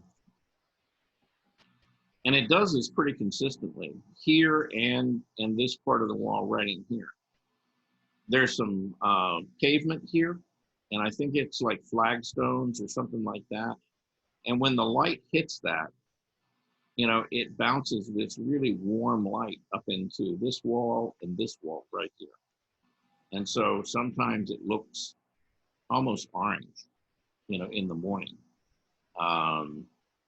even though it's a darker value than any of this.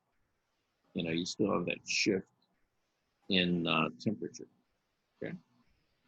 But yeah, so it's a fun place to go paint. And we'll go back out there again soon. Okay. Anything else, Eloise, you need to know before we go away? Not at the moment. I'm sure there's a lot of things I need to ask, but not at the moment. Okay. All right. So Claudia sent in some pictures of all of you. There's actually the view that Jean had, pretty close. All right. So there's that big magnolia tree. And at the angle that Claudia was at, it actually covers up the trunk of the oak tree, which is sitting maybe like 20 or 30 yards away. You see some of the branches from the oak tree, but you don't see the trunk. And here's that house from the side view. Here's everybody who was out there. Not everybody, but, people who are watching, the demo. And there's from the other side. So that's, for those of you who didn't make it, that's where we were at. Now, Bob? See? Okay, so we got a house here. What's going on with this house? This is the house in Sandy Springs. Oh, okay. Far side of it is what it is. And this is very early. I've done a lot this morning. This is very, very early. So just Okay, so over to the left-hand side, that's the front porch that's Right, facing Sandy Spring Circle, right? right. Okay. So I got a question about that fireplace or the chimney stack. Yep. What is going on with that? Well, that's what it does. I mean, it goes all the way to the bottom of where actually the house goes to the same level. And it's just the fact that there's ground and I'm going to put a lot of foliage trees in front of that, so you won't see a lot of that in the future, but that's where it goes. I mean, I looked at it pretty closely. But, Okay. Now, does the fire stack, does it stop, close to the peak of the roof? yes, just above the peak of the roof, just barely. I mean, it wouldn't fly by today's standards because No, it wouldn't. because it wouldn't draw that well because Right. you need that extra height for the fireplace to draw. But that's what it did. So, Yeah, because I mean, the way it's painted right now, it feels a little bit wonky because it's going so far below where you think the foundation is, and then it stops right there, almost at the peak of the roof. Yep. And normally, I say normally, they go higher. So yeah, at least you have to have at least 1.5 feet above the top of the roof in order for the fireplace to draw properly. Right. Yeah. Okay. Well. The Heritage House? Yeah, Pardon? it is. Okay. What was your question, Susan? I asked if it was the Heritage House. Uh-huh. Yeah. Yes. Yeah.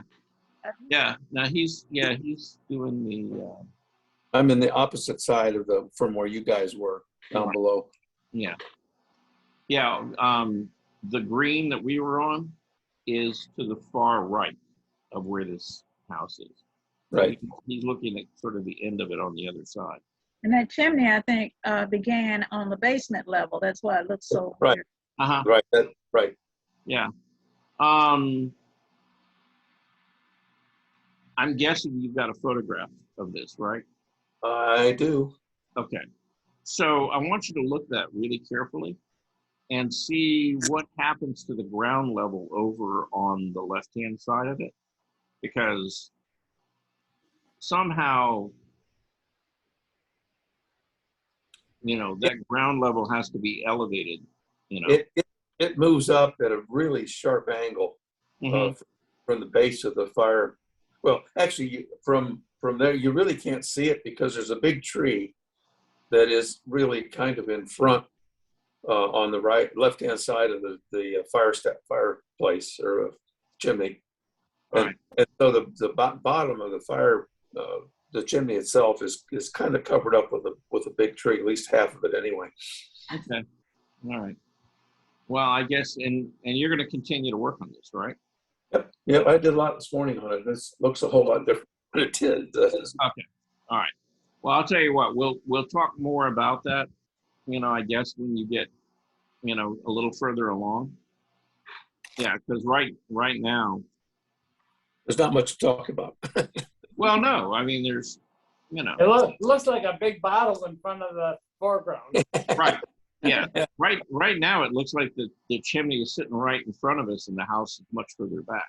Yeah, it does. It has that illusion. Yeah, it does. Because they don't really feel tied together right now. But yeah, the interesting thing is that the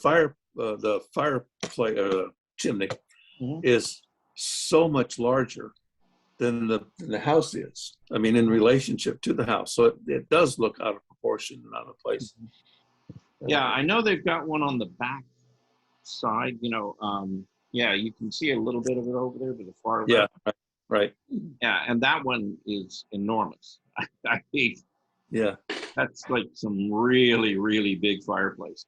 And it goes the 2 stories of the house. So it does. Yes. Yeah, which was kind of unusual for that time.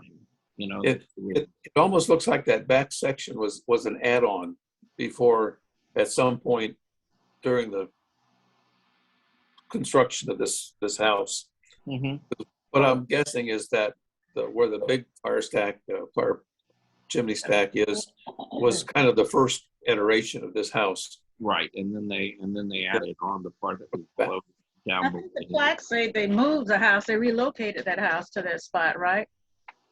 I don't Yeah. think so. Yeah, right. Is I thought you did. Oh, okay. I thought that house was really at the original spot. I thought that was. Yeah, because right there's, I mean, just below there is where the spring actually is. Right. Yeah, that Sandy Springs is named for. Yeah. Yeah, that little covered area that we were all painting around. Yeah, that's actually the spring that Sandy Springs is named for. So, I guess we'll have to do more research on that one and find out.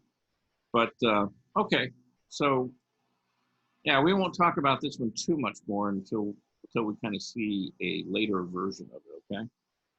And kind of see where you go with it. All right? Sounds like a plan. All right. But then you've got a lot of other stuff we need to talk about. So you've got these lovely, now, what kind of pen are you doing this with? You're doing it with like a little fine line pen or? Yeah, the Micron pen. Micron pens? Okay. Yeah. Yeah. And you know, you're beginning to get that whole sort of lineal hatching thing down. And it's working, okay?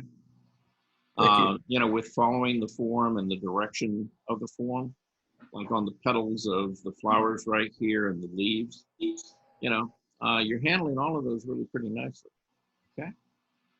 So that's working. Then you did the same thing with the box idea. Yeah. Yeah, I used different line weights and things on the various pieces of the box to see what would happen, see what looked good, what didn't look good. Yeah. Well, they're working for you, Bob. Yeah. And you know, even your nose and the bridge of the nose and how you're following the contours across, you know, it's really helping to add some weight and some volume to it. Now with the eye, you know, the eye's getting a little bit kind of funky. It looks hairy. It Yeah. does. It does. It looks a little bit hairy. You know, I guess that's the only way I can describe it. And you know, I guess were you looking at an eye when you drew this, or you just? No, I just drew that one on the top of my head. Okay, because it looks like something that you would have drawn out of the top of your head rather than an actual eye. Yeah, I pulled my own eye out, stuck it. Yeah, well, if you must have ripped out your upper eyelid too. You know. I'm sorry about that. It must have been. It was a little painful, but I suffered. Sure. It's only just ouchy. Okay. Well, you know, when you're practicing, you know, with stuff like this, try to actually look at an eye, and you know, and try to get the structure of the eye, and that will kind of inform, you know, the direction of your pen strokes. Okay. Okay. And you'll start making that feel a little more three-dimensional. You did better with the nose, you know. I mean, you know, with the change of playing, you know, the bottom side of the nose. Not so much in the nostrils. You kind of got a little wonky right in there. But across the bridge of the nose, you know, you got that form working for you. So that's all, you know, all that's pretty good. Are you familiar with well, he was an illustrator. His name is Leindecker is his last name. I want to say J.C. Leindecker. No, I'm not familiar with. But yeah, him and the other guy is Gibson, like something Dana Gibson. They were both from kind of the same, like late 1800s, early 1900s, and their pen work, you know, like this was just magical. I mean, it was exceptional. So I would suggest that you look at both of them. Okay. Okay. And you can really learn a lot by looking at their drawings and their illustration about how to use hatching and how to create value with using like a fine line pen. Because they use like mechanical rulers, brushes, and these steel pointed pens, and to really, really, really good effect. So, you know, and that's really for anybody. But if you know, if you want to draw in a very kind of lineal style with pen line, those are the guys to look at. So again, you know, you're following the shapes and the forms, you know, and laying the pen down in the direction that the plane is moving in most of these. And it's again, you know, it's working. It helps quite a bit. And then this is your box drawing. Okay. And this isn't quite so lineal as it is tonal. But, you know, you've got your blocks and things in there, and it reads really well. You know, again, you know, all of you guys did a really nice job on this. So, you know, I'm gonna have to give you a little more time to draw stuff like that, because you're doing, you know, you're getting it. That's good. And then let's talk about one of our favorite models, Grace, right? Yeah. Yeah. And you know, we talked about her, you know, her Dr. Spock look, right? Yeah. Yeah, you don't really seem like you brought that eyebrow or that, you know, you narrowed that down very much. Okay. Yeah. See, and that's, you know, that's, I would have pushed that brow over a little bit, because there really wasn't that much distance, you know, between those brows there, and that would narrow that bridge of that nose. Yeah, I moved it over, but obviously not enough. Yeah. Yeah, it's just like it's got to come over and then down, and it's like, can you see the cursor? Let me see. Let's blow her up. But wiggle the cursor a little bit. Yeah, here. All right. See, now we. Yeah. Okay. Yeah. So yeah, if you moved it over to like really kind of like right, see where this gray tone is? Yeah. Yeah, if it came over about that far. Okay. You know, then see, it would describe the whole side plane of that nose, because really that side plane comes right up here, and that's where the end of the brow would kind of connect in right there. Okay. And so all of that would be shadow, but probably not as dark of shadow as you've got. You know, it would have to have some kind of color in it. You know, this can stay the same. You know, the brow can stay the same.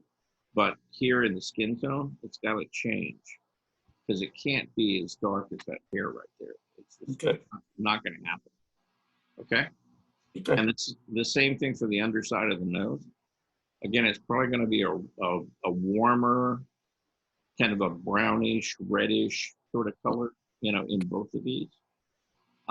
Because, you know, it's skin there. It's not hair, and it's not a hole or an opening. You know, it's actually a skin surface. So it's gonna, you know, it's gonna have some kind of color in there. Okay. Okay. But let's go back a little bit.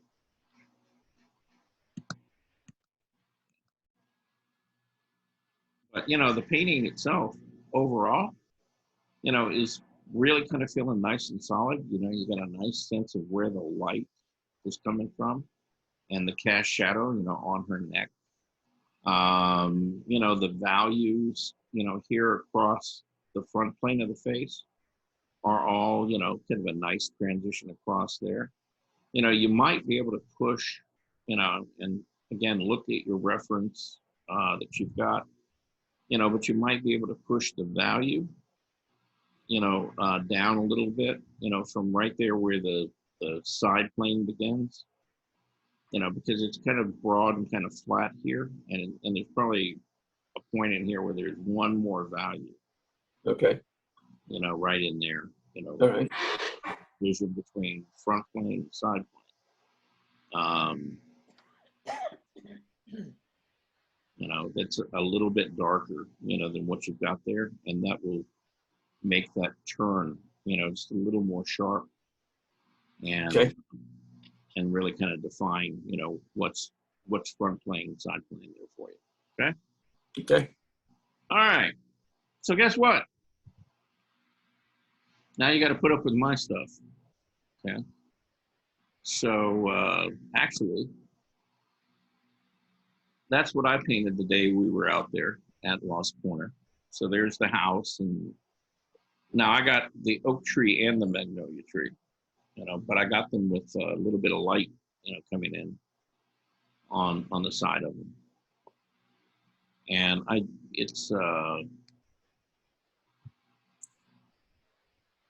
want to say this is a 6x12 canvas, so it's an elongated horizontal canvas.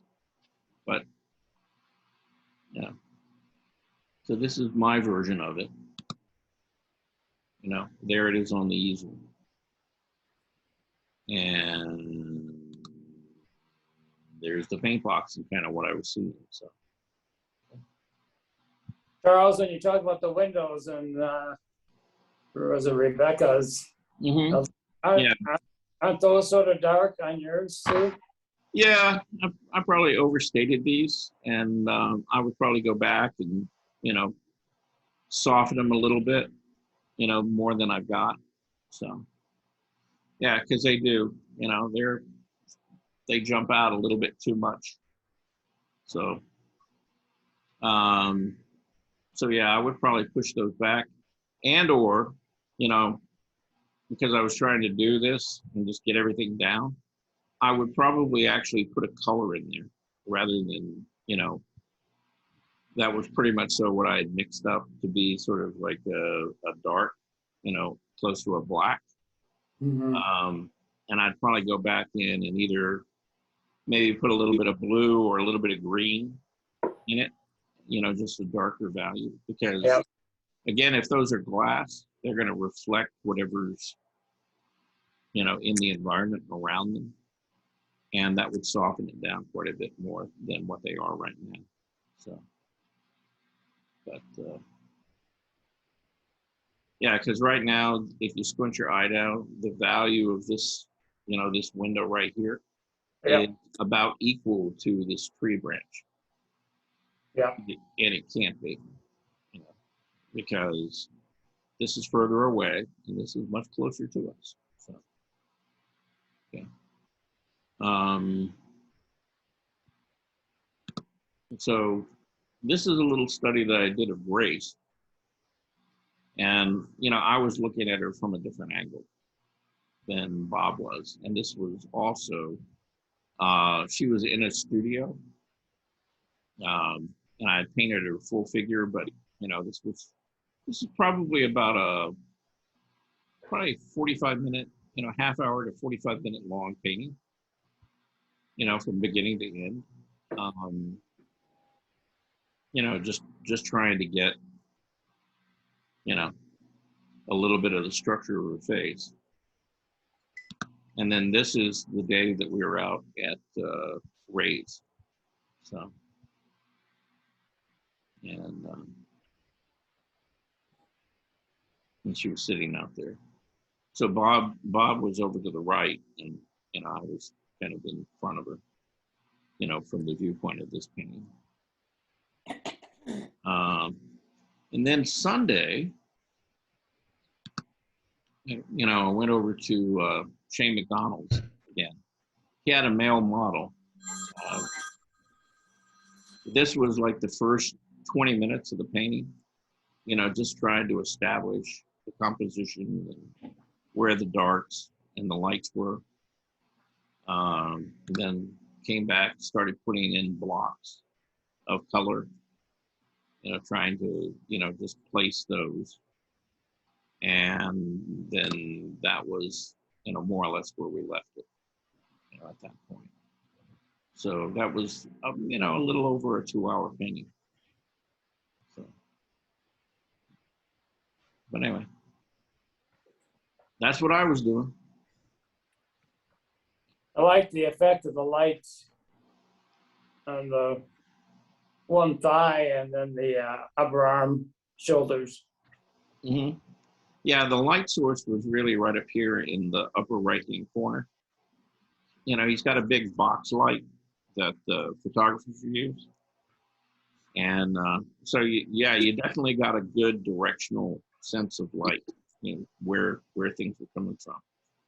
So, but, you know, I probably won't go any further than I've already gone on this, you know, even though I'm kind of tempted to. But, you know, again, you know, it's good practice, you know, it's good, just a good study. You know, there's things in here that, like, for example, this lower leg right here and this knee, you know, I could increase the contrast with the background of the chair and maybe knock the value back a little more on this leg. And it would feel like that knee and stuff is coming forward more than I've got it. Another thing, you know, I probably would do is like the edge here between the light side of the arm and the shadow side. This is way too sharp right now. Again, going back in and just softening that edge. You know, so there's lots of little things in there that you can go back in and tweak and fix. But at the end of the day, it's kind of like, okay, you know, this is a 2-hour painting. So, and if you wanted to take it to a finish, you know, you could go do all those things. If not, you know, then it's a study. That's what it is. You run out of time. You know, when you're painting from life, you just run out of time to really address all of those little issues. You're really just... That's what happens to us on Fridays when your alarm goes off. Yeah. Yeah, when you don't have an infinite amount of time. Right. Yeah. You do. You just, you know, you run out of time and you can only get so much done. And yeah. Did you get the other 3 paintings I attached with that first one you showed? I did not. You didn't? Oh, okay. Because they were all the plein air pictures that I have been working on. Oh, okay. The one that you told me to lighten something and lighten the background, the value of the background, and lower the intensity. But Okay. anyway, it didn't come through. I'll have to send them another time. Yeah, can you go ahead and do that? And I'll go ahead and put them in the folder for next week. Okay, we'll do. Yeah, and you know, because if I think it was you and Rebecca. Well, it's you, Rebecca, and Jean. I think that for some reason, it's like you guys send me stuff. Sometimes I get it, sometimes I don't. You know? And I haven't quite figured that one out yet. Disappearance of stuff in the iCloud. Yeah, I don't know. You know, it's like I said, it's like sometimes I get it, No. and then other times not, and it never shows up. So, and the thing is, it's like, why would some of the emails come through and the others not? You know, I can't figure out what's going on there. Well, why do some computers work and some don't? Well, Either yeah, the computer or the person working with it. Yeah. It makes them mistake. That's all. yeah. I guess we could always throw it out there too, like why ask why? Just Yeah. it just is. So, Just But- ask if you got it. Try it again if you didn't. but no, I'm trying to figure that out because it's just certain people that I seem to have, you know, those issues with. Well, with mine, I can tell you, it's this dead burn Comcast thing. It's my internet is always unstable. It Mhm. goes on and off like a yo-yo up and down. It's maddening. Okay. Is that through your building, Gene, or is that on your own? It's actually what? Is that provided through your building? Yes. And Yeah. it's the worst. It's got 200 and some odd people here, and they need a stronger thing, Yeah, but they're not going to put it in. Yeah. Right, that's what you Mhm. need. They don't mind going up on the price, but they do not put the best quality stuff in a big building. Yeah. And I know So another friend of mine lives in a building like that too, and he has the same issues. Yeah. Yeah, the signal, what Yeah. they're providing is not really enough for 200 people or Yeah. 200. Exactly. Yeah, Gene, I And can, the more you I, complain, the less you get, so I just gave up. I don't waste my Yeah. time. You It hold on happens. to the phone for 2 days before they even get you to a fifth person that knows what you're talking about, so. okay. Hey, It Gene, happens with, I have a solution for you, okay? Yeah. There's because I live in a pretty good sized house, and where the router is at one end of the house, and then the studio is at the totally other end of it. And I used to get really bad reception down there. But I ordered online, there's little devices that you can get. They're called repeaters. Okay, you might How do want you to spell write that down. It's a repeater. Repeater? Yeah, repeater. All right, Okay. If you look online, okay. you can order those, and it just fits into an electrical plug, and I would get one and I would take it and I'd put it in my room close to my desk where your computer is.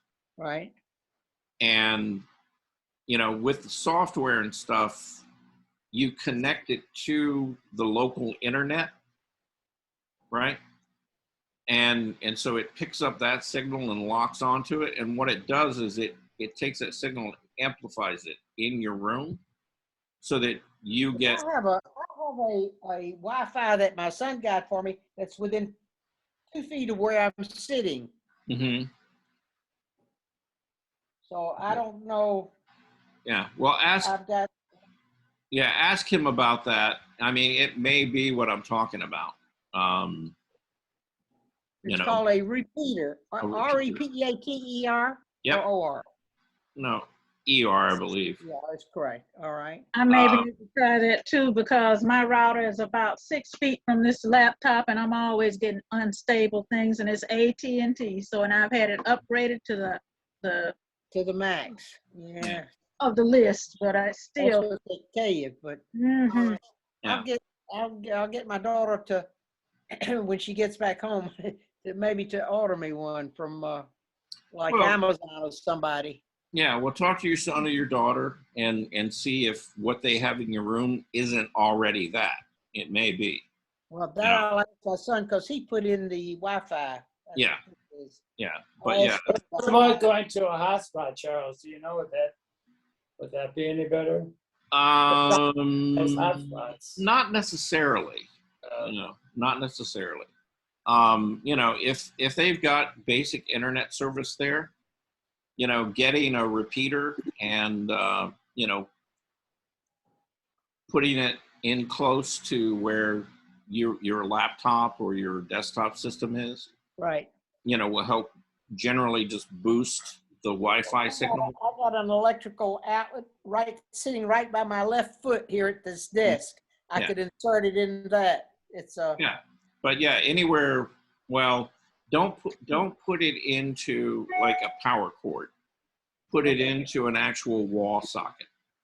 well, I got a wall socket within 2 feet of me on Yeah. the left-hand side that I could put it in. Yeah, if you But have you could one, put it in and take it out if you wanted to reuse it. You need Oh, the yeah. socket because they have very little electrical help here. yeah. But I mean, you don't have to do anything with the electrical other than just all the Put it in wall put plug it in the does. plug. Yeah, yeah. all the wall plug does is got it it. just powers it. But it Yeah. basically will pick up all the different Wi-Fi signals in the area, and you pick the one specifically, from there that you Right. want to boost and put in the password for it, and then it's locked onto it as long as it's plugged in. And so anytime you want to get on the internet, you'll have a much stronger signal. And I'll be able to, but every time I take it out and when I put it back in, I have to reset it. Is that correct? No, I don't think so. I think once it's set, No. it'll pretty much stay set. But the thing is, once you plug it in, Gene, there's no reason to take it Yes. out again. Well, Yeah. it is if you got one electrical socket for 3 elements. Either I've got to get Oh, okay. Yeah, All right. I mean, they have no lighting here and no and not enough electrical sockets. Okay. All right. I see. All right. Good At any rate, luck. you know, But thank you. I'll ask my son about this right here. okay. All right. That's my daughter's Yeah, right. but that might help. Thank you. So, anyway, anybody else got anything? Anything happening in the world we need to talk about before we go away? We had a full day without rain. Much. Yeah. Well, let's talk about rain, okay? Because right now I have not sent out where we're going to go for the plein air class. It says Cascade. Well, yes, it says Cascade. The thing is, I'm looking at the weather report, and right now, from the best I can gather, you don't want to be at Cascade unless you're a duck. Okay. Because it's supposed to be pouring down rain all day Thursday Oh, at this point.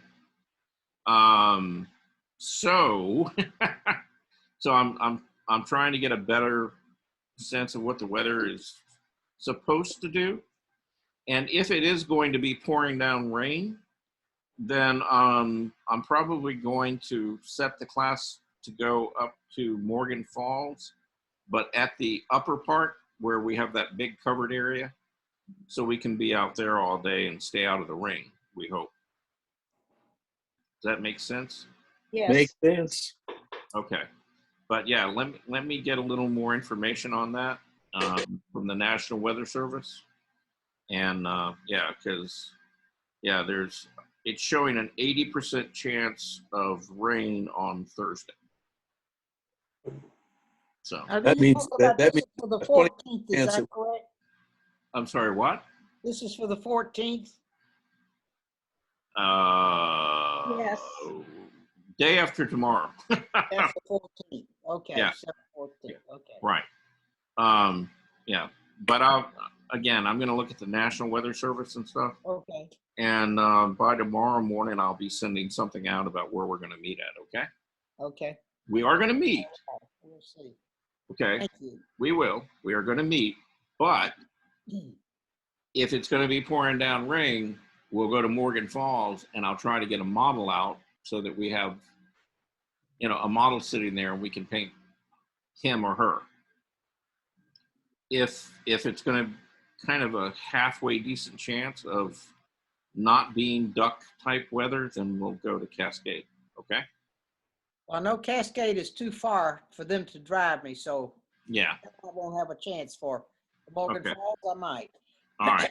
But I will, like I said, by tomorrow morning, I'll send an email out to let everybody know exactly where we're going to settle on. Okay. And you'll get the rest of the locations. Good. Okay. All right. And Veronica, while I've got you on board here, how are you doing? I'm good. How are you? Good. I need to talk to your daughter. You need to talk to her right now? No, not right this second, but I'll call you after we get offline here before 5. Is she available or? Hold. I'm going to put you on mute for a second. I'll ask her what's Okay. going on. Mm-hmm. I'm going to say adios. All right. Yeah. Bob. Okay, me too. All right. Bye, everybody. Bye-bye. Have it.